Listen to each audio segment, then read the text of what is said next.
What is jazz? Jazz ultimately is the expression of the individual, a principal American ideal, supposedly. How much freedom does one have in the ghetto? America didn't have the maturity or sensibility to deal with the sociological impact of bebop. Paradoxically, bebop was just too free. The black Americans who'd invented this new music were only expressing the major fundamental principle of American idealism, namely, the freedom of the individual. This freedom didn't contain itself exclusively to music, and herein lies the problem bebop and jazz posed for mainstream America. Jazz afforded black musicians the freedom to buy expensive clothes, drive expensive cars, the freedom to express musical intellectualism, and the freedom to fuck white middle-class women. The latter two freedoms, intellectualism and interracial relationships, threatened the established order of things. The neat middle American psyche came under attack.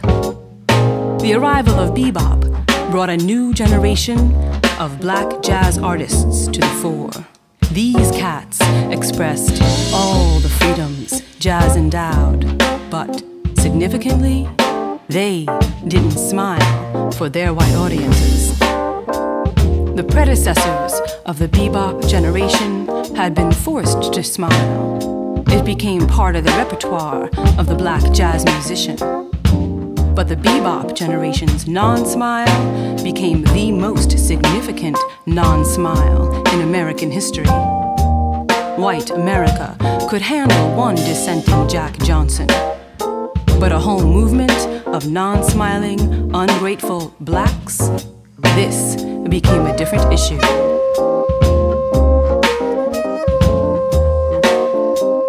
The frontier mentality so necessary in the embryonic development of young America prevailed into 1950s America.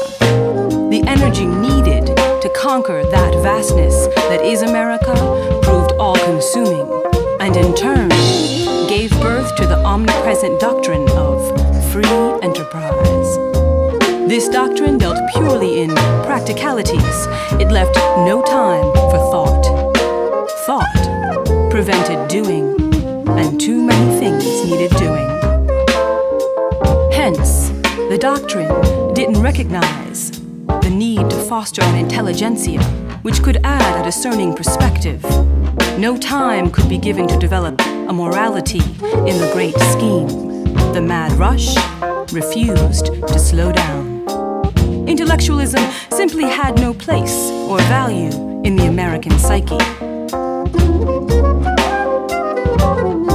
America, this young, vibrant country, dismantled the old world order and replaced it with almost indecent haste. The emergence of jazz, however, raised questions that mainstream America had largely ignored. A definition of what freedom is, and if you can define freedom, how much is tolerated? Are some sections of society given more freedom than other sections of society? The issue now takes on an ethical and moral dimension, which in turn leads to philosophical debate, which needs an intellectual drive, which requires thought. But the free enterprise culture doesn't value thought. You can't buy anything with thought. The 1950s precipitated a crisis in the American psyche, a crescendo of collective self-doubt which originated amongst the younger generation, demanded answers to long-standing questions. These questions, unacknowledged by previous generations, could no longer be ignored. Questions concerning society, minority status, and foreign policy, so often swept under the carpet, now needed to be confronted. This confrontation eventually led to the protest movement of the 60s. and the 50s bebop era became the catalytic spark for this protest movement. The connection between the two movements may seem incongruous, but the fact that high-profile black jazz musicians no longer exhibited a slave mentality only served to underline this reaching for a new status amongst minorities. Bebop destroyed the old rulebook of jazz, questioned the intellectual authenticity of its predecessors, and finally reinvented jazz in its own image. Bebop's non-acceptance of old values and desire for radical change from a reactionary past became analogous to the protest movements of the 60s. But in America, its birthplace, bebop could not be embraced. It threatened the social equilibrium as defined by the American political establishment.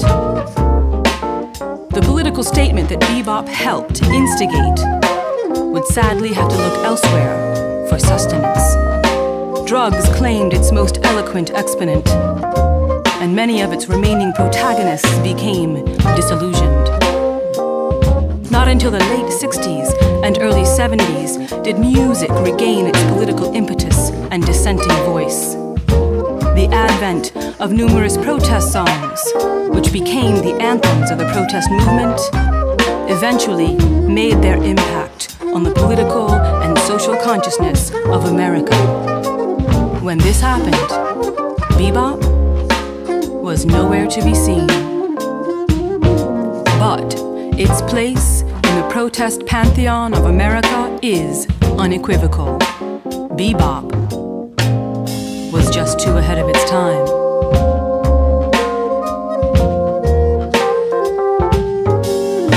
The fact that high-profile black jazz musicians no longer exhibited a slave mentality only served to underline this reaching for a new status amongst minorities.